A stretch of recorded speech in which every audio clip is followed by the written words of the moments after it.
દિવાળીનો નાસ્તો. ફાફડા, ચોળાફળી, ઘૂઘરા, લાડુ ને ચેવડો વહાલો વહાલો લાગે મને એ દિવાળીનો નાસ્તો. દર દિવાળીએ મમ્મી બહુ બધો નાસ્તો બનાવે.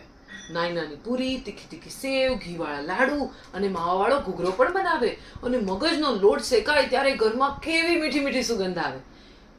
ફાફડાનો લોટ ખાંડવા મને બેસાડે અને ચોળાફળીનું તો જાણે નાનું ટીપડું ભરાવે.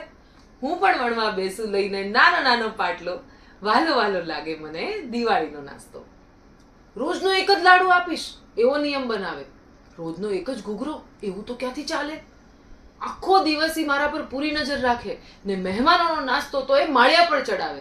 તોય જ્યારે ઈ સેજ આગી પાછી થાય ત્યારે અમે બધા ભાઈ બહેન મળી ખોલતા એ મહેમાનોનો ડબ્બો. વહાલો વહાલો લાગે મને એ દિવાળીનો નાસ્તો.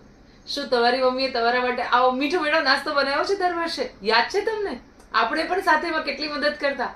આ વખતનો નાસ્તો બન્યો કે નહીં? આ રીલ તમારા મમ્મીને મોકલો અને એમને કહો આ વખતનો નાસ્તો જલ્દીથી બનાવે.